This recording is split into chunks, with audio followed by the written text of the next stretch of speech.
All right, our guest speaker is here. Hello, Ma'am Ruth. Welcome very much. Hi, Welcome and thank you very much for joining.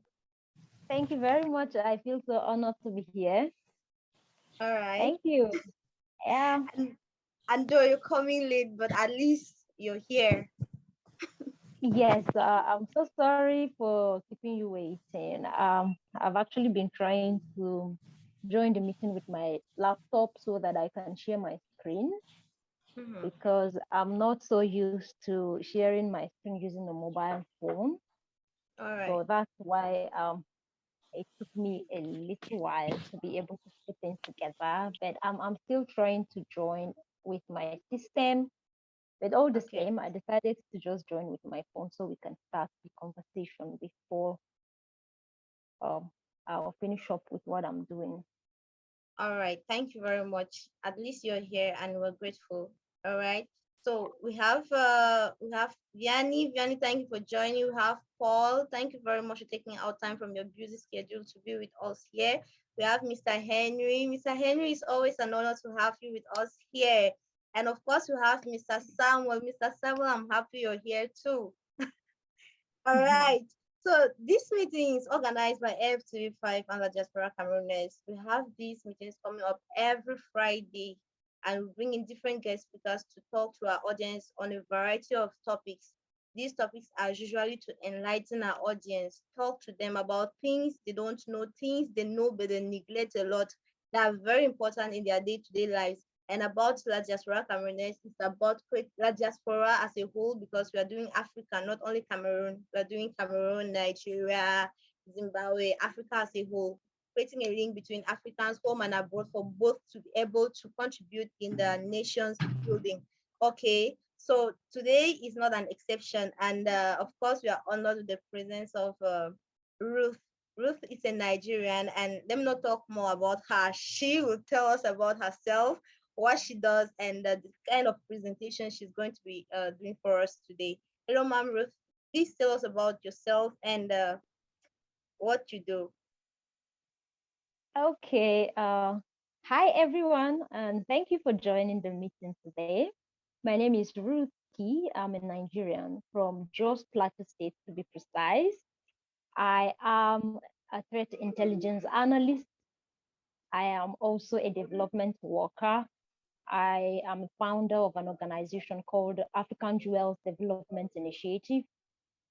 And it's actually a non-profit, non-governmental organization where we do things around women and girls empowerment, youth empowerment, and then we give support, emergency humanitarian support to needing communities and of course people who need our support.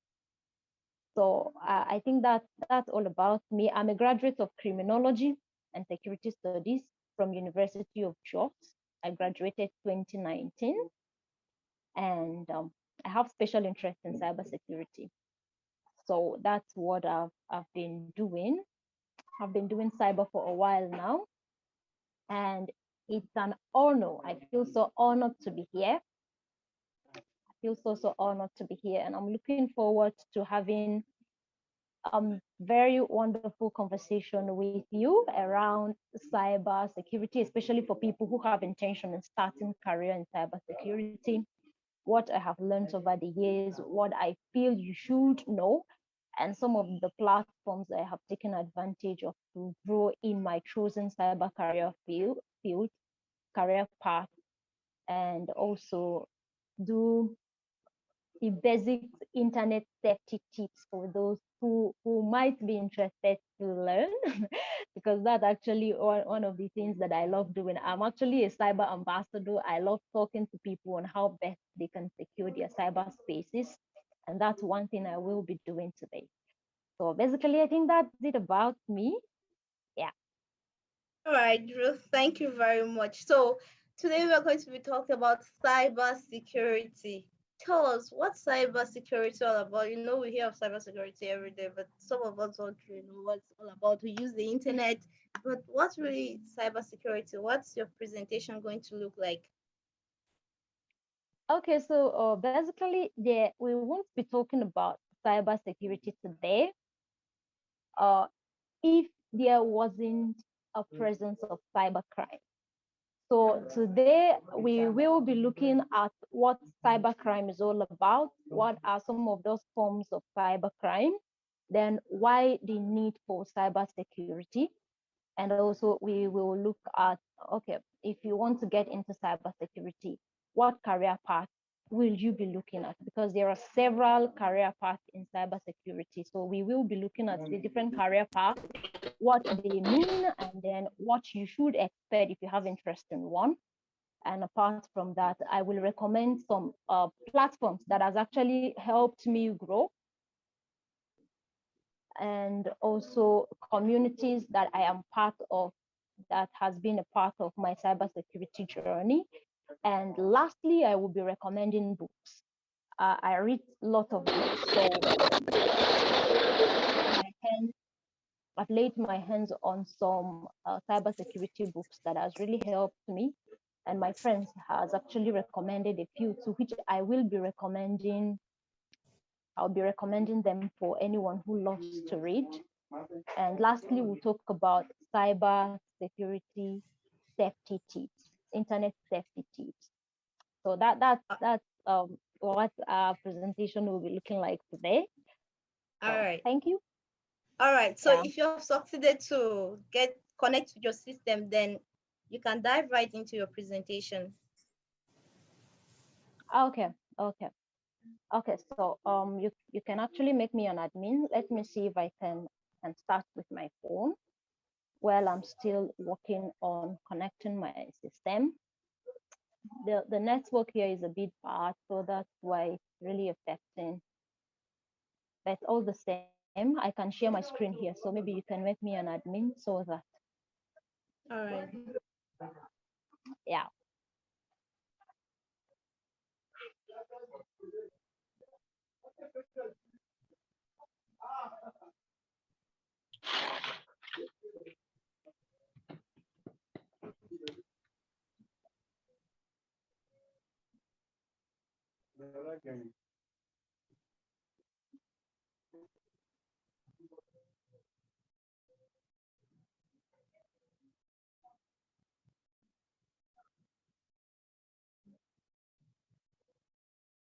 Mm,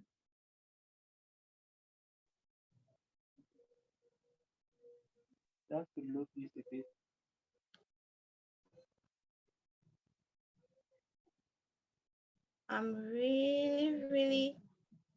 I'm really finding it hard to make you an admin. So it will take me a little time to do that. She want to share the screen or what she want to do? She wants to share her screen, but she's using her phone, so it requires that she should be made an admin. She can share. She can share her screen. All right, Ruth. Uh, it seems you can share your screen without being an admin, apparently. Can you hear me? No, she's muted. Okay, yes. Yeah, I think I'm already an admin on the call. Okay. Yes, yes, I can share my screen. Okay. All right. Go ahead. Okay. Mhm.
Can you see my screen?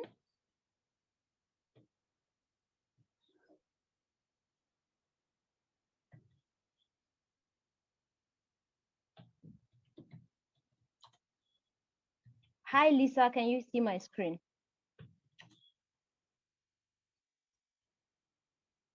Okay, I can't hear you. I can see it. I can see it. Sorry, I was muted. I Okay, can see that's the fine. screen perfectly. Okay, that's fine. So first, we will be talking about getting started in cybersecurity. And like I mentioned earlier, we wouldn't have been talking about cybersecurity without talking about cybercrime, because the reason why we need cybersecurity professionals is because of the increase in the activities of cyber criminals. And for us to lay a foundation, we need to first understand what cybercrime is, because this will help give us a background, like a foundational background on what cybersecurity is and why you need to get started in cybersecurity. So first, my name is Ruth Sondeki. I've explained that I've introduced myself before. And like I said, I am passionate about community development. I'm a graduate of criminology and security studies from a university in Nigeria. And I am a fellow of the Cyber Girls Fellowship, and I have an entry level understanding of cyber threat intelligence. So I'm a founder of an organization called African Jewels Development Initiative, and I am passionate about helping people secure their cyber spaces. So basically, that's who I am. And our area of focus for today's conversation is going to be around first introduction, then we'll look at what is cybercrime, what are the various forms of cybercrime. Then we'll look at cyber security fundamentals. Then we'll check factors contributing to cybercrime. Then various cybersecurity career paths, and we look at cybersecurity learning platforms, which I said they are actually based on what I have made use of before. And it has really helped me in my cybersecurity journey. So I just felt I should share some of these learning platforms that I have taken advantage of. And also, we'll be talking about online communities that you can join. Cybersecurity is a growing profession. So for that reason, you need to belong to a community that can help you grow. So I am a member of some of these communities, and I would love to just share them with you in case you have interest in starting your journey in cybersecurity. And then I'll also recommend books. Books I have read, some I haven't read them yet, but I am sure they can actually help you grow in your journey as a cybersecurity professional. Then we'll conclude, we'll answer questions, and that will be all for the presentation. So let me know if we are together. Of course, we are Lisa, together. I think you're muted. Okay. Of course, we are All right. together. We're together. I'm All with right. you. Mm-hmm. Okay. Thank you. All right. So first of all, introduction. You will believe that the world has gone from being local, the way we used to do things a few years ago, is not actually how things are today. So we have grown from being traditional to digital, right? So over the Mm-hmm. years, statistics have shown that over 50% of the entire world population are connected to the internet digitally, because there is increase in the use of technology in our businesses, there's increase in the use of technology in communication, increase in the use of technology in banking, health, and even in government. We now uses the internet to communicate. We uses the internet to lay some of those complaints that we feel they are not right about government policies. So the internet has actually been a tool that has been taken advantage of by a lot of people to do a lot of good. So in as much as a very good percentage of people are using the internet to do things that are good and increasing their chances of improvement in their various fields, in their various spheres of influence. Others has actually taken advantage of the internet to perpetrate criminal acts. And these are the people we call cyber criminals. They are people who takes advantage of the internet, who uses computer networks as either the target of their attacks, or they uses computer networks as a tool to perpetrate other forms of criminal activities. So this is why there is in demand of cybersecurity professionals who will help people to either prevent or to reduce their cyber vulnerability. And it will interest you to know that the higher the level of your vulnerability, the higher the chances that you will get victimized by cyber attackers. So if you understand how to reduce your cyber vulnerability, it will help reduce the level at which cyber attackers can actually get access to Ruth, your your voice is a confidential little bit data. low. Low, right? Your voice is a little bit low. You can Oh, just step it up a little. okay. Okay, All right. okay. All right. Hope Yes. is it better now? Yes. Fine. It's fine now. Okay. Mhm. So I was actually saying that because of the increase in the demand for cyber security professionals, this is actually what influenced this particular presentation to help you know that you need the knowledge of cybersecurity, not just to become a professional in it, but to also learn how to protect your cyberspace and the space of your organization and that of the people around you so that you can stay safe. You can reduce the level of your cyber vulnerability from being attacked by cyber criminals because these people doesn't sleep. They keep looking for means to have access to your confidential data. So you need to understand that understanding how the internet works, how the web works, how the cyberspace works can actually help you in reducing your cyber vulnerability. So, what then is cybercrime? So, in plain terms, we can define cybercrime as a form of criminal activity that is carried out using a computer system with the help of the internet and modern technology. So is either you are using a computer system as the target, as a target of your attack, or is it that the computer system is the target of your attack, or you are using the computer system as a tool to perpetrate other forms of criminal activities. So other people might use the computer system to stalk you, to stalk you online. Then they will get to know where you live and they will use that information they get online to perpetrate physical either theft or burglary or other forms of physical criminal activities. So a cyber criminal now is a person who uses a computer system, a mobile device, and the internet to perpetrate criminal acts. So in Nigeria, we call them Yahoo boys. I don't know if you guys do same in Cameroon. Here in Cameroon, we call them scammers. Oh, scammers. All right, so we call them Yahoo boys in Nigeria. So these people that are always on the internet looking for means to access confidential data, break into systems, access confidential data, use it to either scam, it's still the same scamming, use it to scam your friends and family members, or use it to access your financial records and then they steal from you. So either way, these are the people we refer to as cyber criminals. So why do you think these people they uses the internet to commit crime? Like instead of carrying gun, go to major roads, block cars and rob them at gunpoint, but they decide to just stay at the comfort of their houses, use the resources within their reach, which can be their mobile phone or computer or personal computers and the internet to perpetrate criminal acts.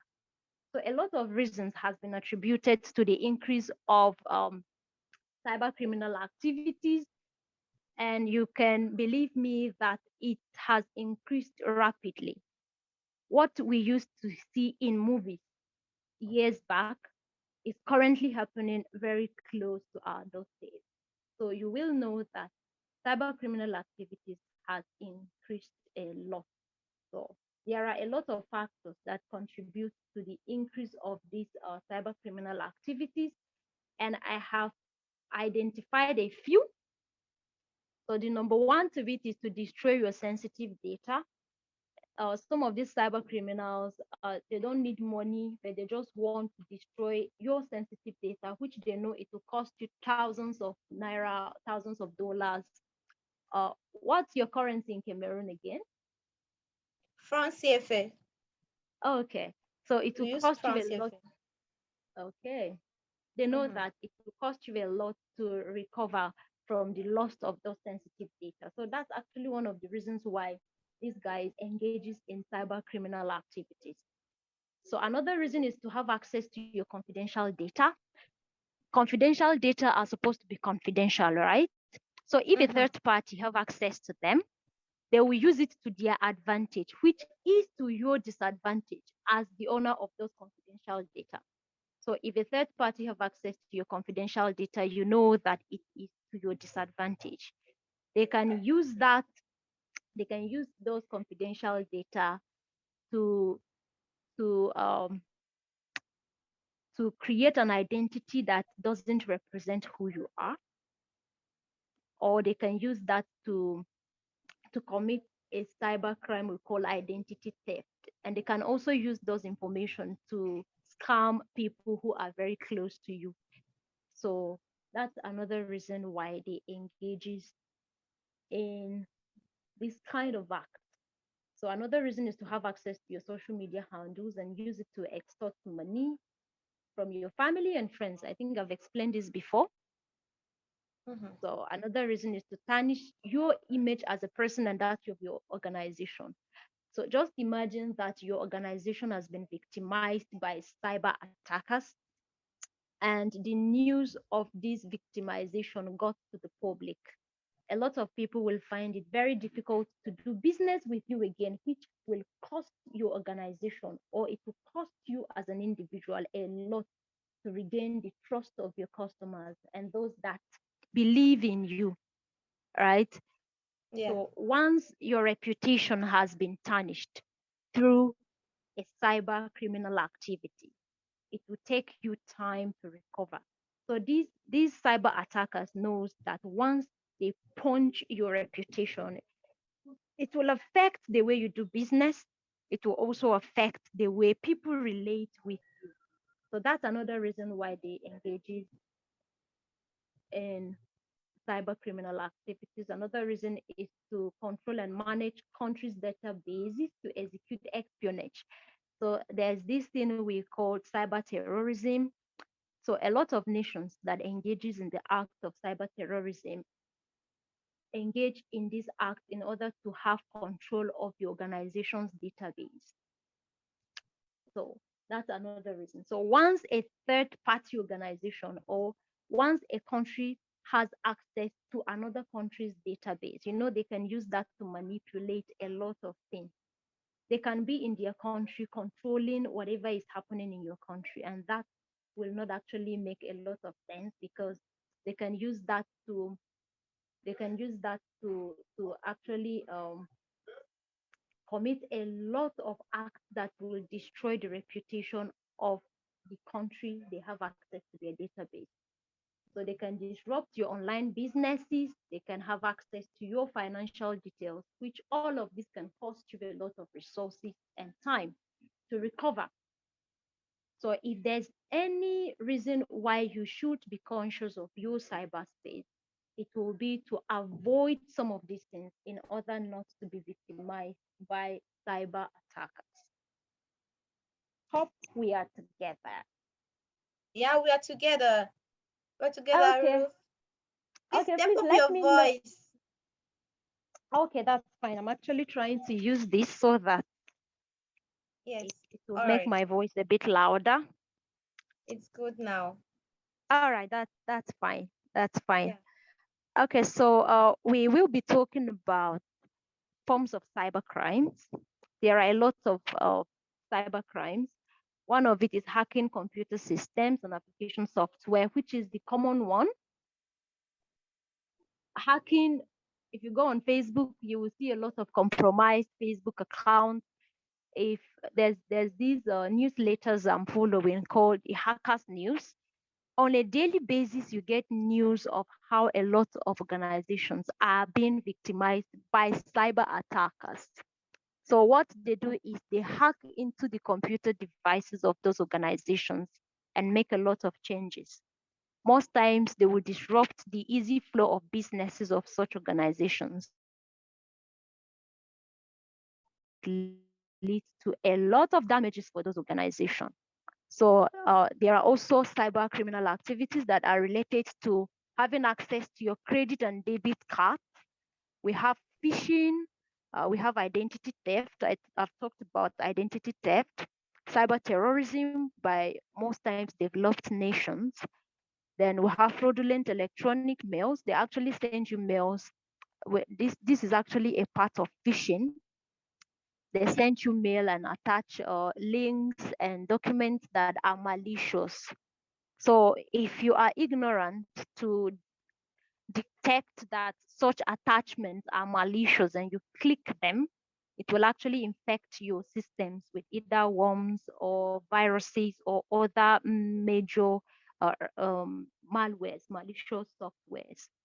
So cyber stalking, I've explained cyber stalking, like someone will just be following your steps, all the digital footprint you leave on your activities on social media. The person will gather them, stalk on you for a while, and use such information gathered to perpetrate other forms of criminal activities.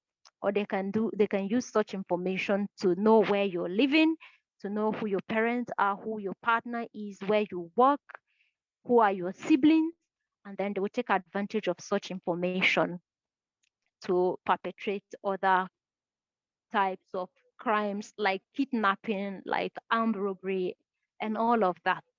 So for you to be able to prevent cyber stalking, you need to be conscious of what you put up there because the internet never forgets. So you have to be conscious of the details, personal details that are not necessarily, they are not necessary that you put them online.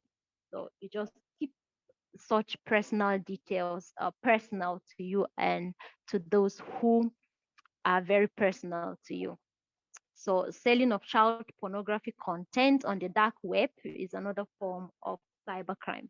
So if you have access to the dark web, you will see that a lot of criminal activities goes on there. So you need to be conscious so that people don't get your confidential data and sell them on the dark web. So these are some of the forms of cybercrime. There are a lot more, but I've identified these few because I know they are very common. Like this credit and debit card fraud is very common in Nigeria.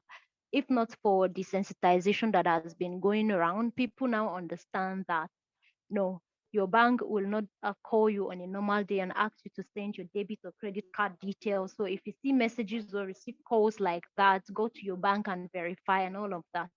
But before this awareness and sensitization, a lot of people has been victimized over credit and debit card fraud. So it's another major form of cybercrime that has affected a lot of people. So this is the first part of this conversation, which is the introduction to cybercrime. So now that we know cybercrime, we know that cyber criminals doesn't sleep.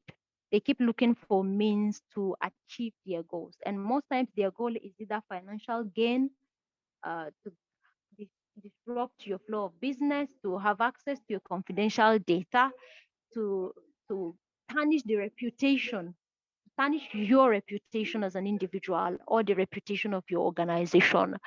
So all of these are some of the reasons why they engage in cybercrime. And this is one of, if not the major reason why you need to understand what cybersecurity is all about. And this will take us to the next phase of this conversation, which is introduction to cybersecurity, or I call it cybersecurity fundamentals.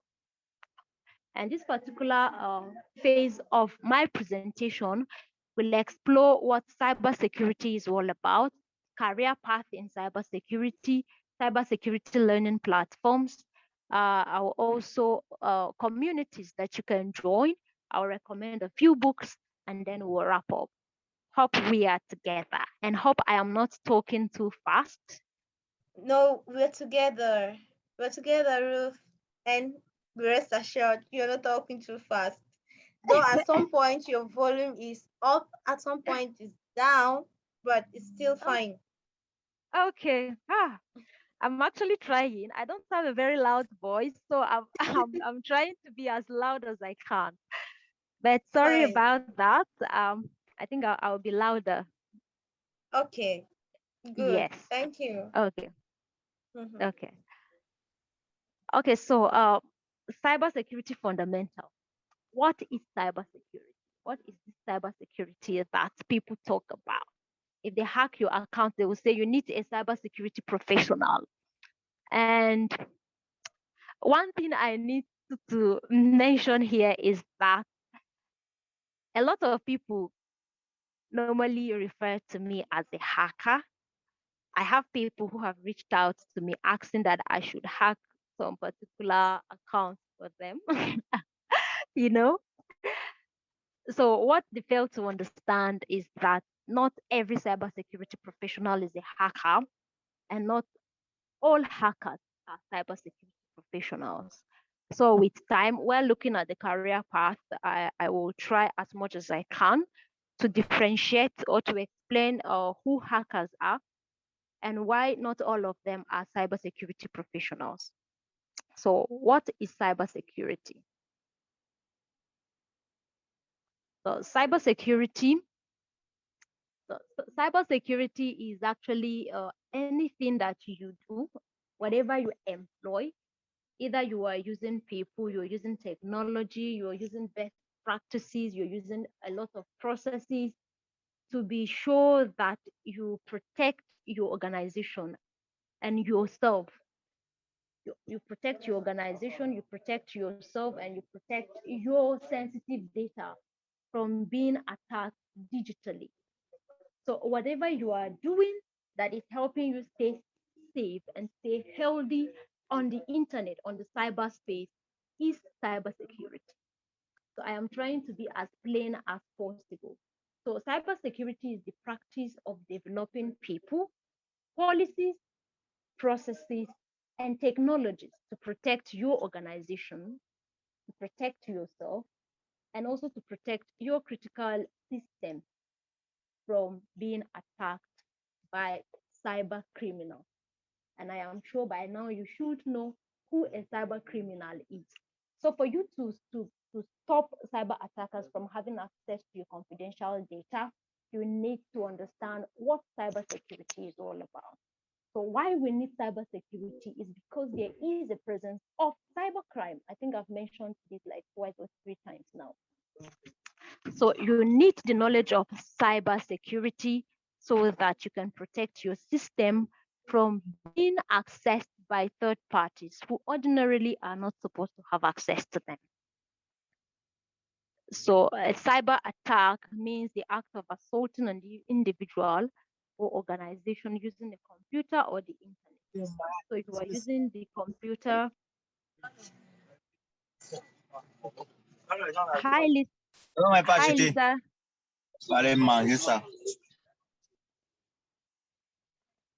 Hi Lisa.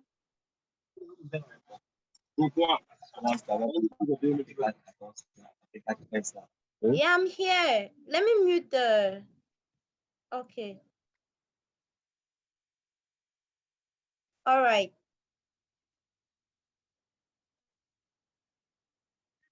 Can I go ahead? Yes, you can go ahead. Right on, please. Okay. Mm-hmm.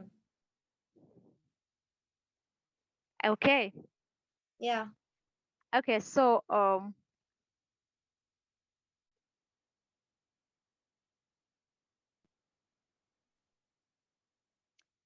Okay, so I was trying to explain what cyber attack is, like an Mm. act of assaulting an individual or an organization, so assaulting an individual or an organization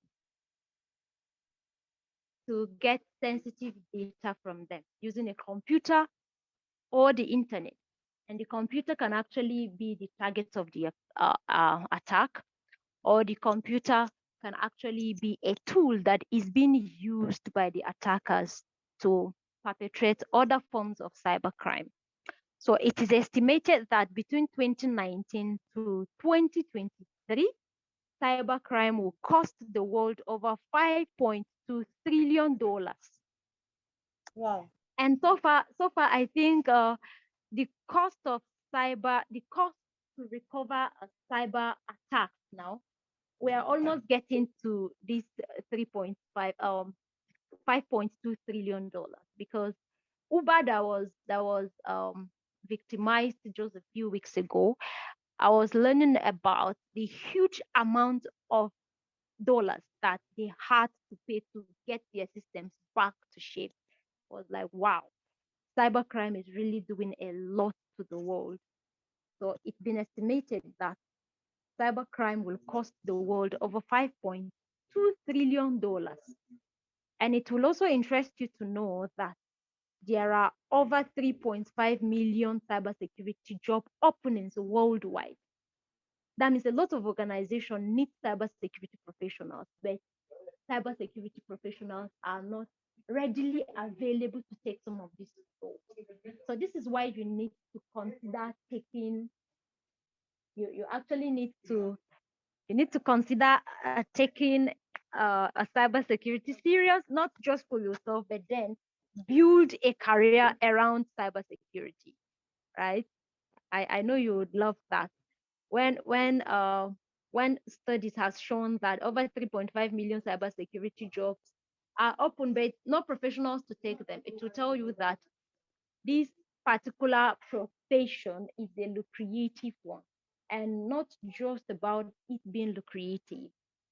You will help yourself and help other people stay healthy. So I think it's a thing of pride.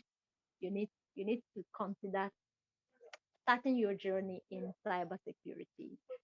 So from cybersecurity expert point of view, we can define a cybersecurity as the breach of the confidentiality, which means authorized access, integrity, which means authorized modifications, and availability, which means legal access of information and information systems.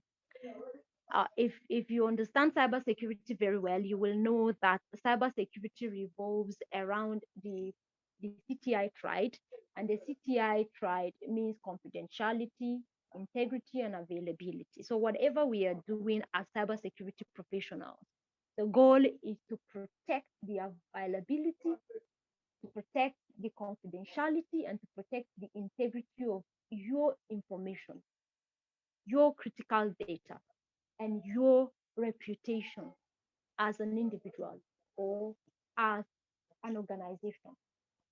So there are a lot of career paths in cybersecurity. I'll just be running through them. So the first one is penetration testers, who are the hackers, ethical hackers, like legal hackers.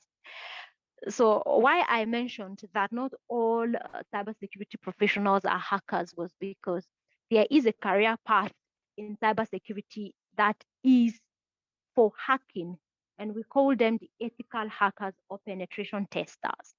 So penetration testers have the legal right to hack into computer systems in search of vulnerability. And why they do that is not because they want to exploit them. They don't want to exploit those vulnerabilities, but they want to find a solution to that vulnerability before an attacker will have access to it and exploit it. Right? I hope we're understanding. So penetration testers are hackers, and not all hackers are professionals in the world of cybersecurity, because people who hack systems in order to exploit vulnerabilities are not ethical hackers. They are not cybersecurity professionals.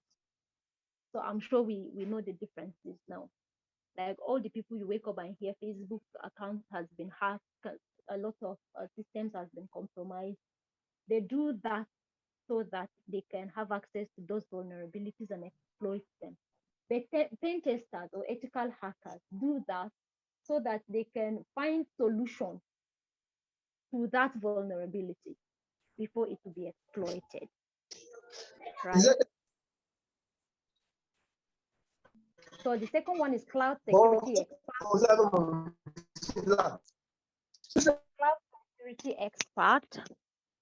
You will also believe me that cloud is actually one of the major means in which big data, confidential data are being stored.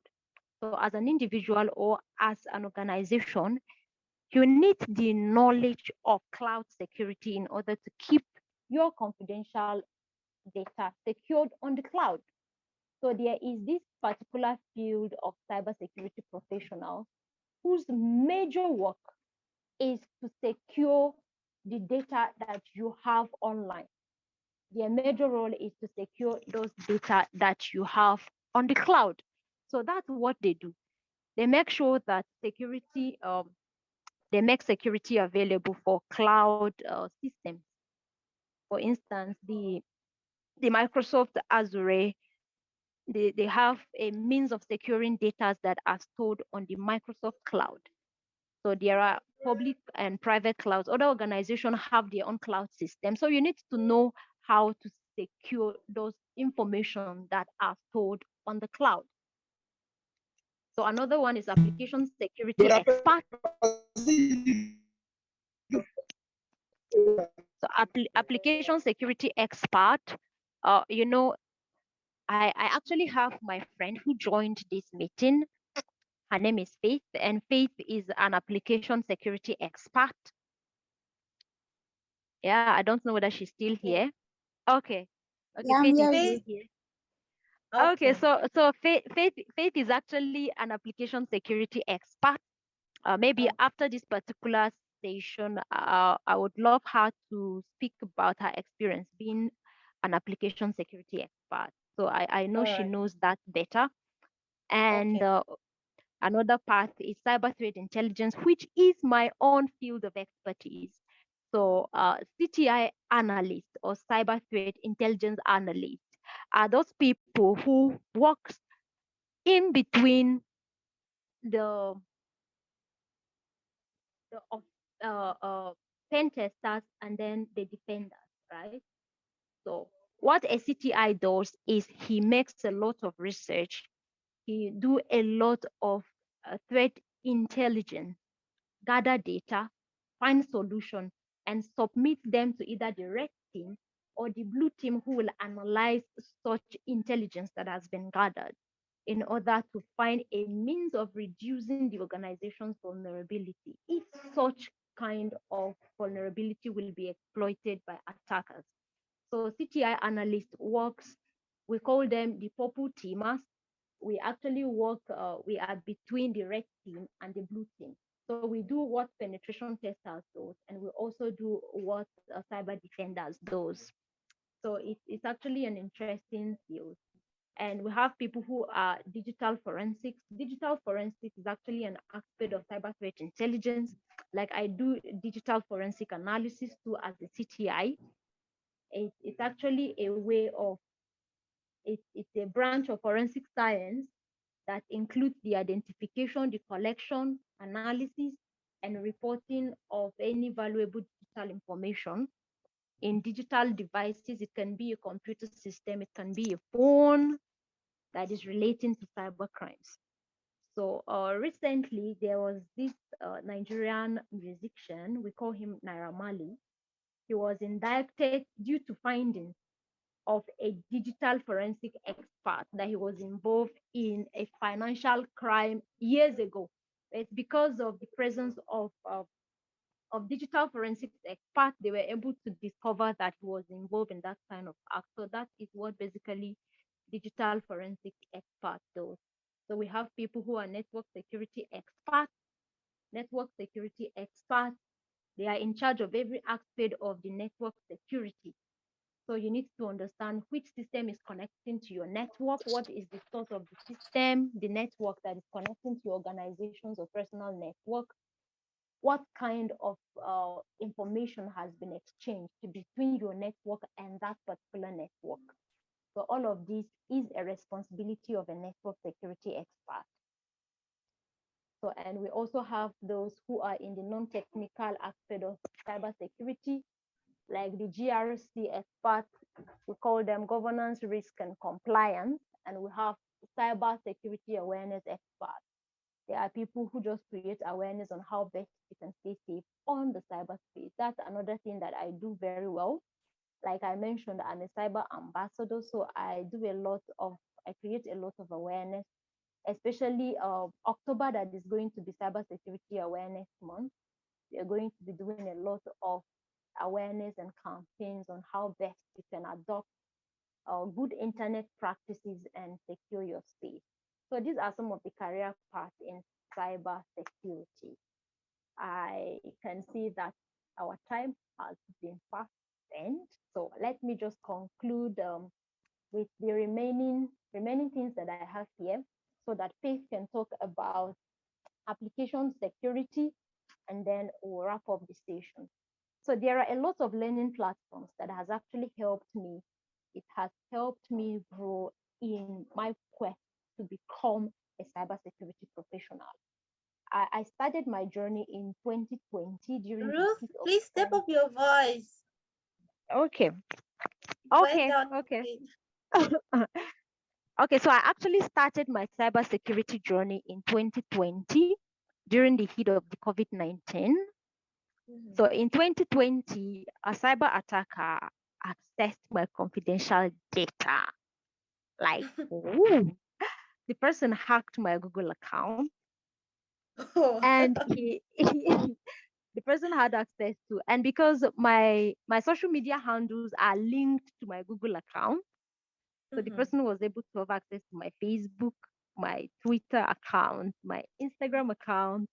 And it was a hard one for me because when I tried recovering the account, I discovered everything about recovery changed, from the details I have access to them to details I don't even know where they were coming from. So it was because of that bitter experience that inspired me to learn about cybersecurity. So when I started my search about what cybersecurity is all about, I discovered a platform. And that was actually the platform I started my journey with. It's called Try Hack Me. So for people who know a bit about cybersecurity, you will know that Try Hack Me is a very beautiful platform. So Try Hack Me is a cybersecurity learning platform. So if you're on Try Hack Me, you'll be able to learn from the pre-security part, introduction to cybersecurity. You learn the complete beginner. Though some of these rooms are paid rooms, but then you can lay your hands on some of the free rooms, and then you learn some of the basic skills that you need to know about cybersecurity.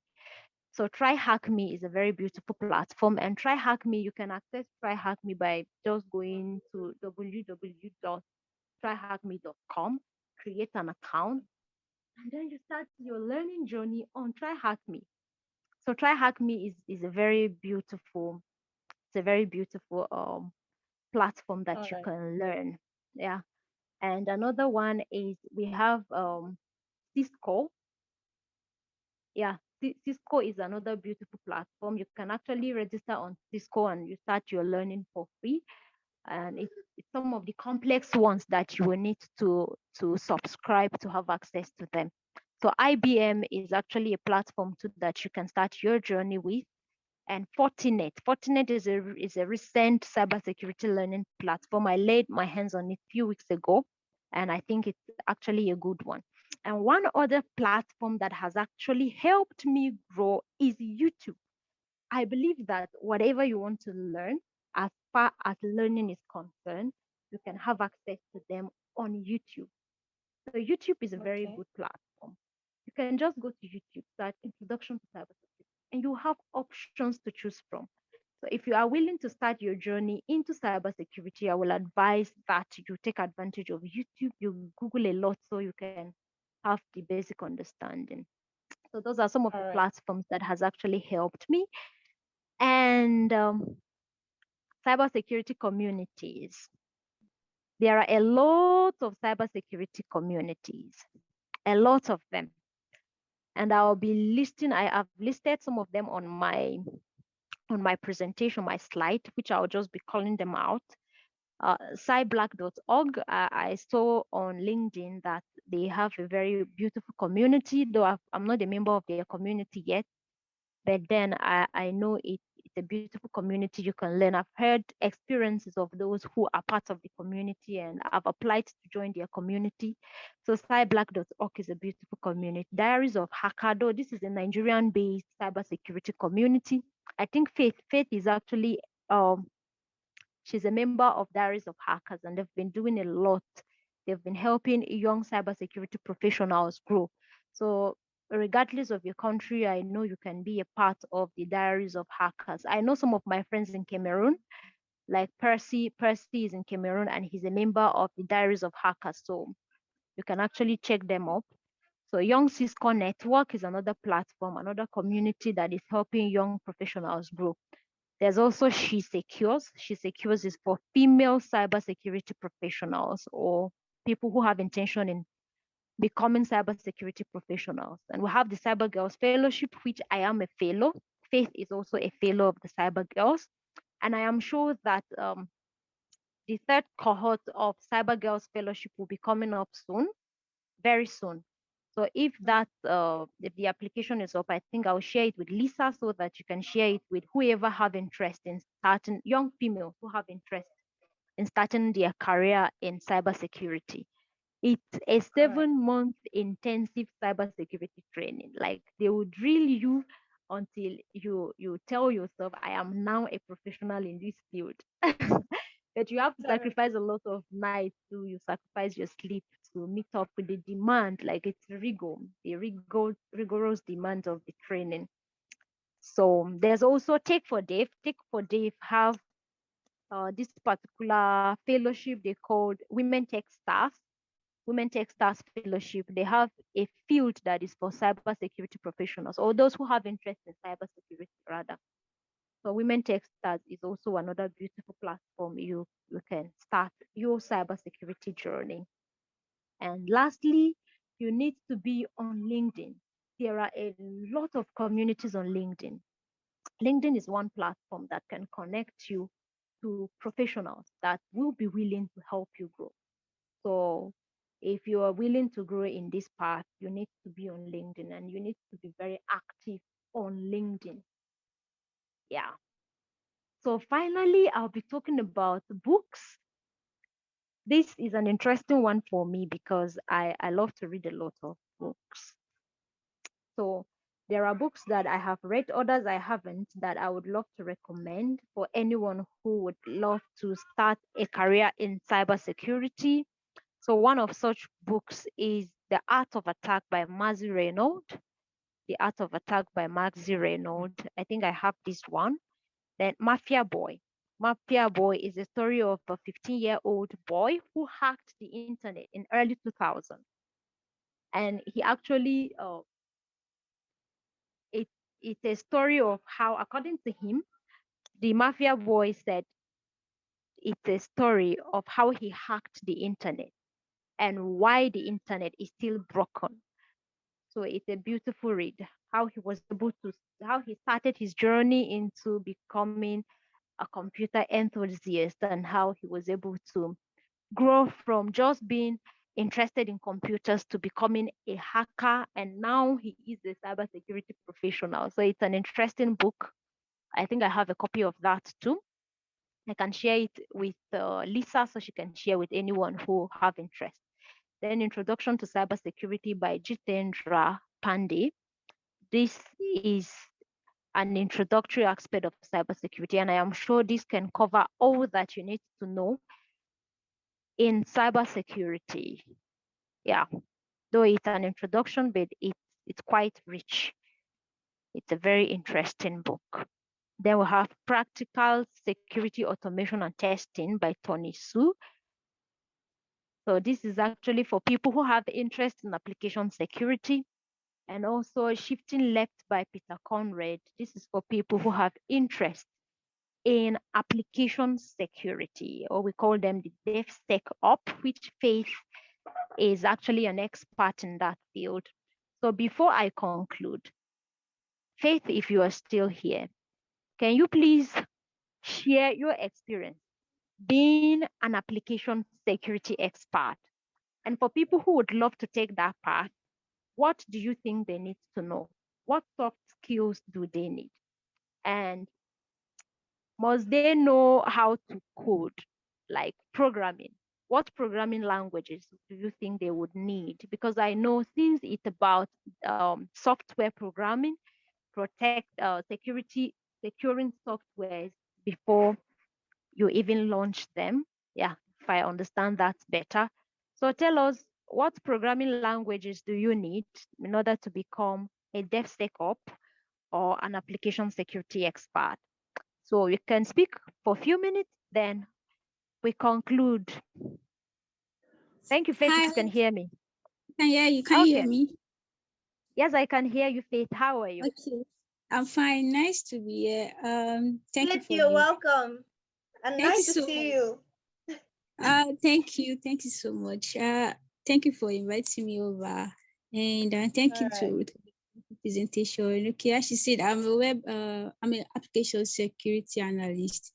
Though I'm not yet an expert, I'm still in the process of becoming an expert. But I actually enjoy what I do. I love cybersecurity a lot. It's really, really fun, and it's a very nice thing for a lot of people, females, to be in cybersecurity to help you to stay protected.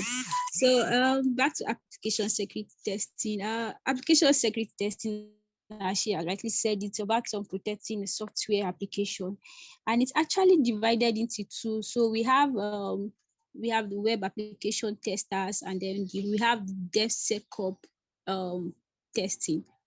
So you don't really need to become a programmer before you become an application security tester. But then if you have to have a basic understanding of how a code work, how programmers work, how to write some basic code.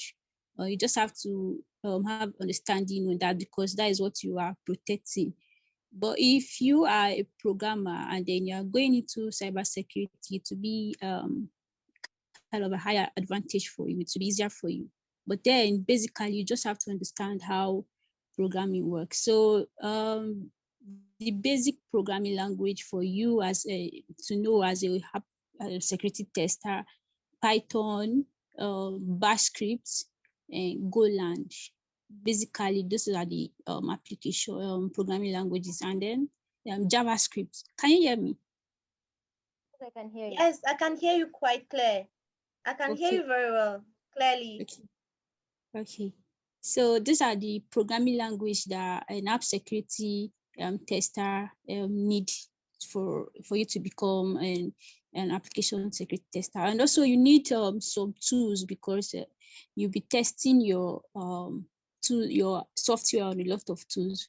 But then you don't just use anyhow tools. You have to use a tool. Let's say you are working in an organization, and then your organization software use a particular programming language, let's say PHP, Python, JavaScript.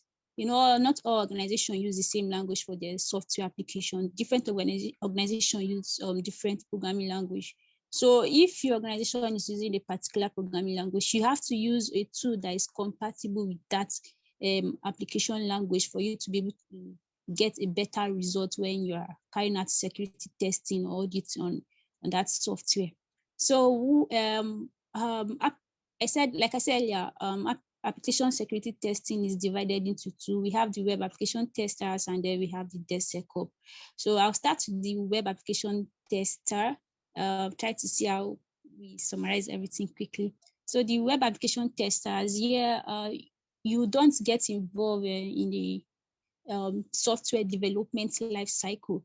So your work is just to test the software after it's being developed. after the application is being developed, is ready for users to use. Users are using it.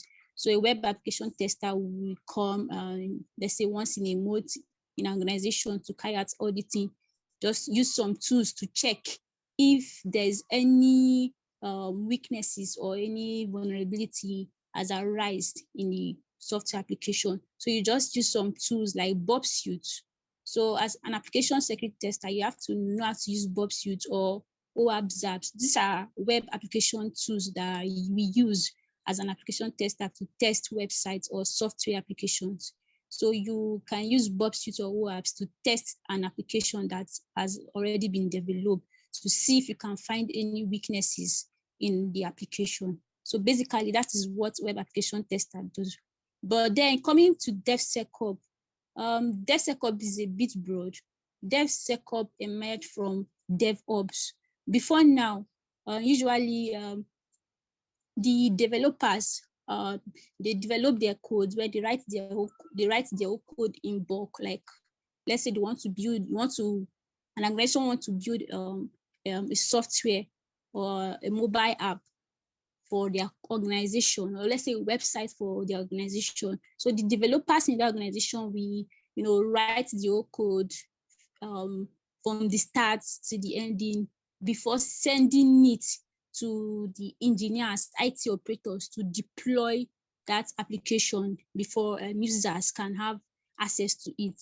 And that takes a whole lot of time. And organization, they're trying to meet up with target market competition. So it really takes time, waiting for developer to finish writing the whole code and then sending it.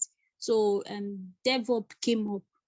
So DevOps is just, they kind of look for a simple process to automate the process between a developer and IT. So DevOps is a combination of application developers and IT guys. The developers are the ones that write the code, while the IT guys are the ones that deploy the code. So DevOps is a combination of the two.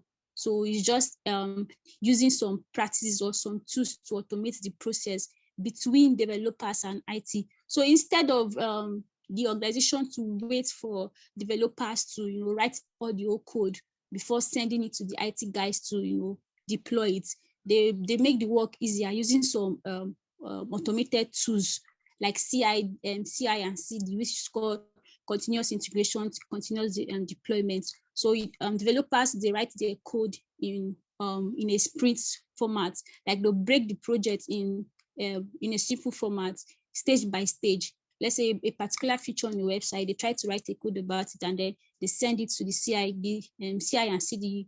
That's the continuous integration and continuous deployment pipeline, and then for it to be deployed, see the whole app is being built. So you don't need to wait for developers to finish writing the whole code for the whole software. They take it stage by stage, and then as they're doing that, any stage that any code or any particular feature or any particular page in your website that is being done, they just send it straight to the deployment stage or tools, and then that particular page is being deployed. And this make the work easier and faster. So organizations really enjoy the process because it was making their work faster and it was automating the process. It was not a manual process again. But then they forgot about security. They did not apply security from the start. They just used tools to automate the process. After the whole writing of code and sending it for deployment, that's when they start doing some security checks at the end, which is very, very risky. So, hackers, the bad guys, they always look for chances. They always look for ways to get a website being compromised. So they know that the organizations who practice DevOps, they usually don't do security testing from the start of their software development life cycle. So they take advantage of that to look for weaknesses. When you have your whole big project, for you to start settling down to check for securities weaknesses in your application, it will take a lot of time, to waste time. The project manager will not really be patient, or the organization will not, because they just want to deploy that application for users to use it. So they will not really be patient for to check for these security weaknesses in that application. Maybe just do some few scanning and that's all. But if you take your time, you find out that there are a lot of weaknesses. Let's say the dependencies or the libraries or the use or the developers did not practice a good writing of code, did not use the proper coding language or make some mistakes in writing his code. And then hackers will take advantage of that and they use that weaknesses, little weaknesses, to exploit the website. So that is why DevSecOps came into DevOps. So DevSecOps is just about applying security in DevOps. So at every stage of a software development life cycle, we are applying security principles. So we have like 4 or 5 stages in a software development life cycle. We have the planning stage, we have the design, we have the development phase, and then we have the testing phase. So at each of these testing, from the stage 1 to the end of the stage, security principles are being applied to this stage to make sure that the application has, let's say, lesser weaknesses, or hackers will not be able to, compromise that website to carry out some illegal activities on the website. So basically, DevSecOps is just about applying security principles at every stage of a software development lifecycle to stop hackers from compromising the website. So as I said earlier, you just have to understand how programmers work. You don't really have to be a programmer, but then if you understand how programmers work, how to write basic coding, or have a basic knowledge of some programming language like Python, Golang, Bash scripts, it will help you a lot in your to become an application security tester. And then you have to also understand some tools that are being used to test all these vulnerabilities in the website, like OWASP, Bob Suite.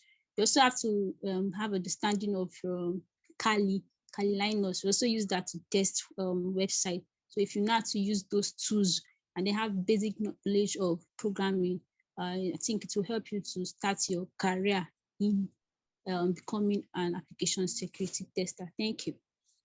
Oh, thank you, Feti. Thank you Thank very you so much much. for sharing Thank your you very much, knowledge. Faith. That was really beautiful. Wow. I was not expecting that. That was it came like poof, like bonus. And I'm really, really happy for it. I'm really, really, really happy I learned something about that. So thank you very much. Maybe some other time we'd love to invite you to throw more light on that, because it seems like a very broad topic, and giving just the highlights make us hungry to know more about it. Right, Ruth? Do you agree with me? Of course, of course. Faith is an expert in her own world. Okay. Yeah. So now, if you know your presentation, right? Yes. But just to conclude, I Okay. just wanted to remind us, those who are still present, that Mm-hmm. uh, your cybersecurity is your responsibility, because it's you that understand the value of your data. So no Mm-hmm. one will understand how valuable your data is better than the way you do. So in as much as you are investing in your physical security, you're trying to fence your house, you're trying to get protected, you're trying to involve the security and all of that, you need to also understand that the risk attached to your digital safety, if you don't create deliberate steps to ensure that you are safe online, it will cost you more than what physical harm will cost you. So take All right. cybersecurity serious. Make sure that you learn about the best practices. And before you Okay. know, you're safe on the cyberspace. So thank you very much for the privilege to share. I All really right. had a great time. I enjoyed myself. And if we have Thank questions you. or concerns, if we still have some Okay. time, I would Yes, love to we respond have a to them. question from Henry Zong. Henry was asking how we can treat these criminals. What's the question again? Let me visit the Henry. Are you there? Okay, is it how can these criminals be handled? Yes, how can these criminals be handled? That was the question. Yes, I'm Okay. there. How can these criminals be handled? And there was also another question that who owns the cyberspace? Who is the owner?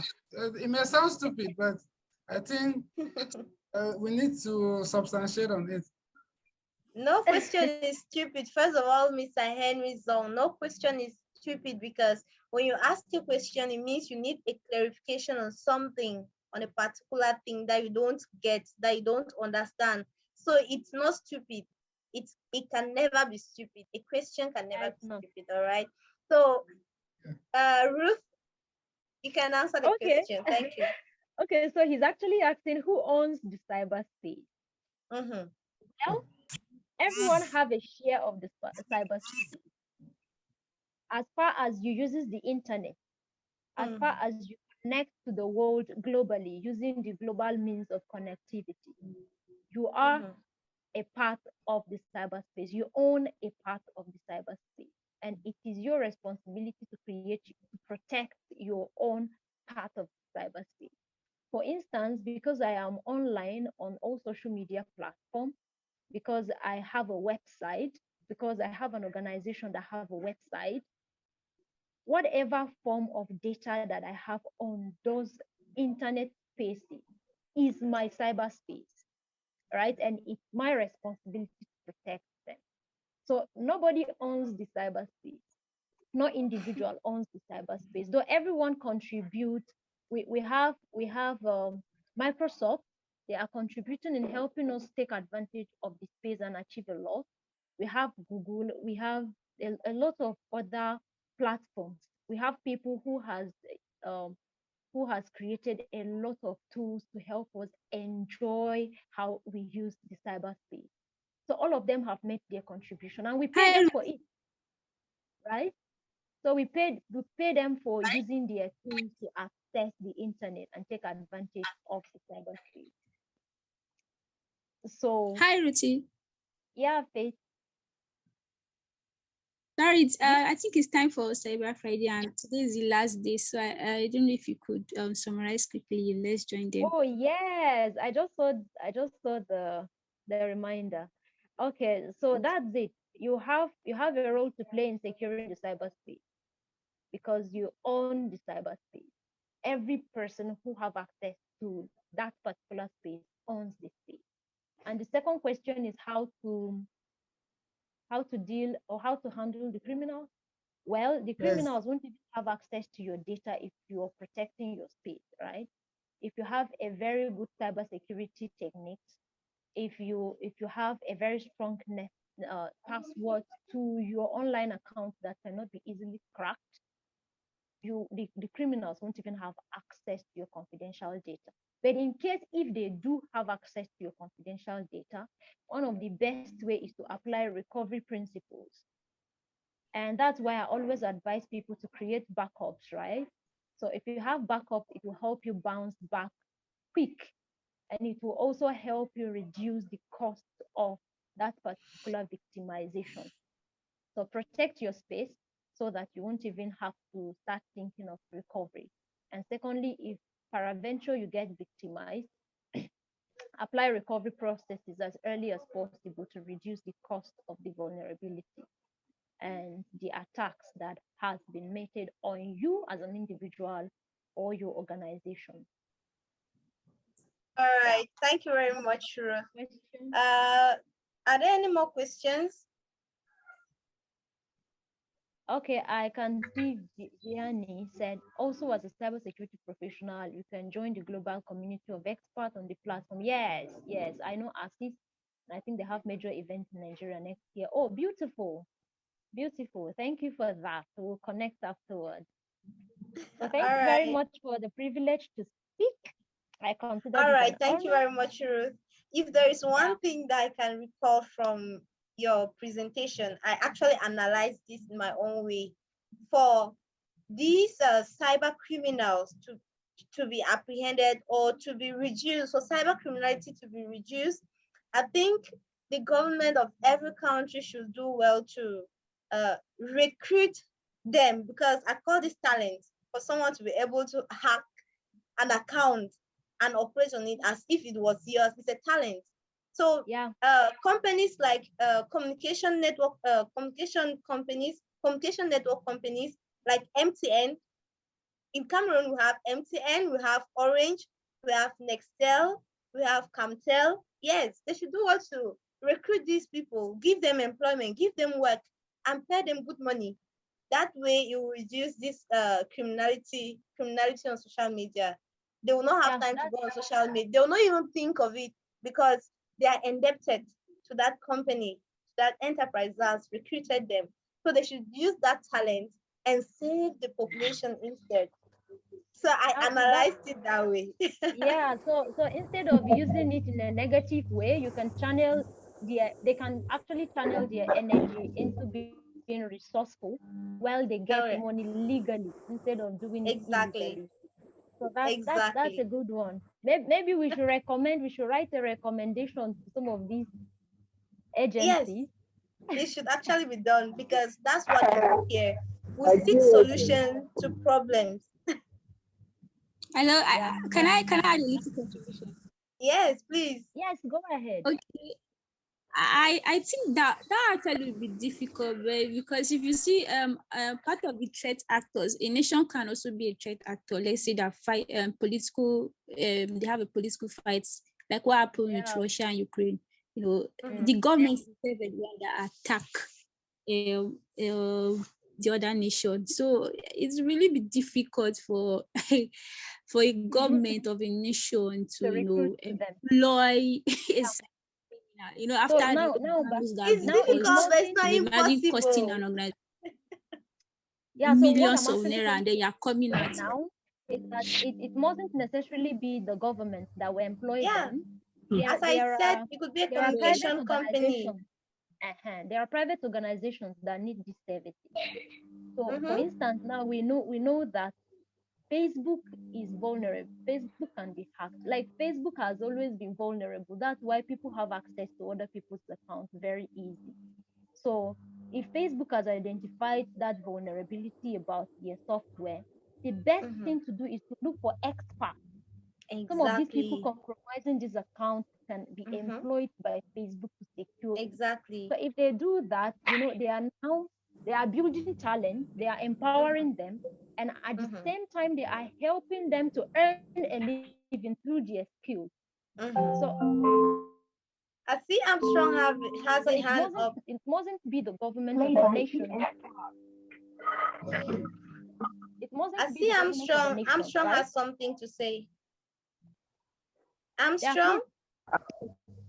Yeah, All right. Say okay, something. thank you very much. You're Yeah, welcome. thank you very much. I've been listening from the beginning right to this point in time, and I really retain a lot of things as far as Ruth's presentation is concerned and it's fun too. But when we talk about the recommendations, right? Mm-hmm. Recommending the government for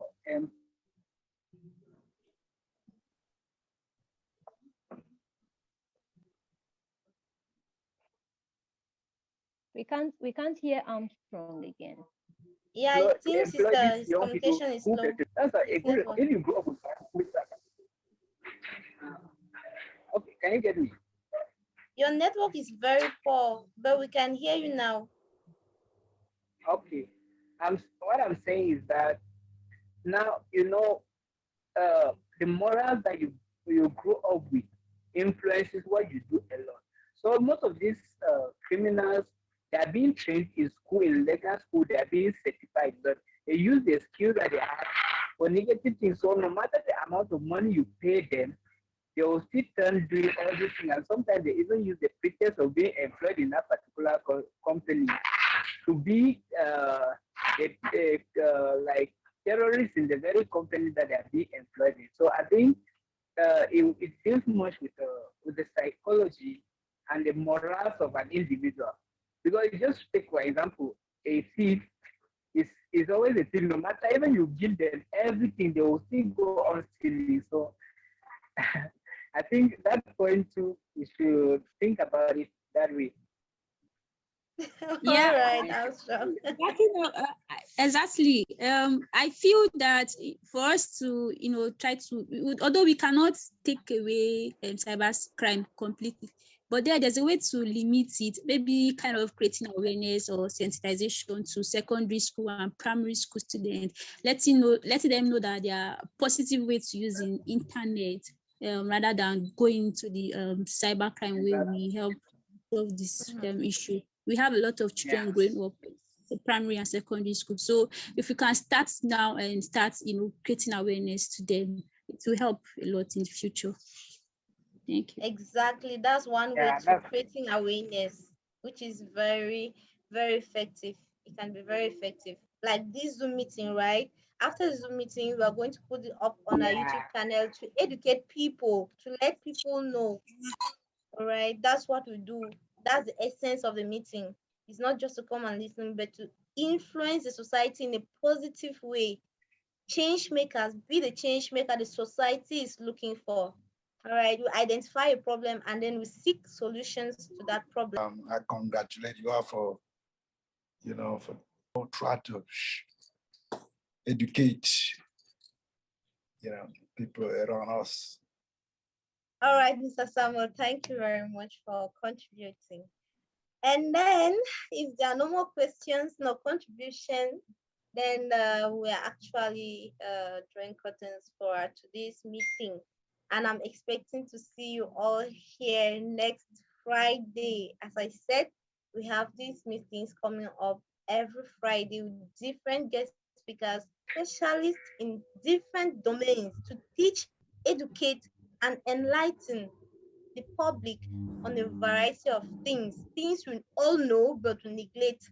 All right, things we don't know and would desire to know, or things we don't know but are very important in our day-to-day lives.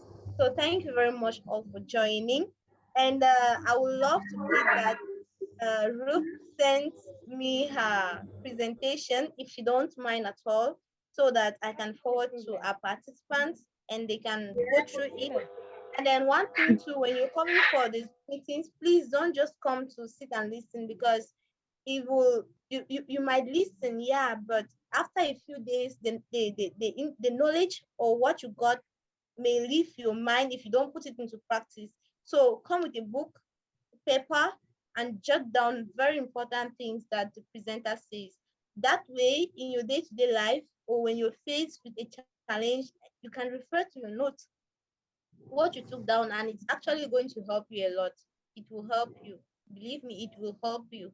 All right. So, Faith, if you don't mind, you send me the slides, and I'll share with our participants while waiting for the video to be put up on our YouTube page.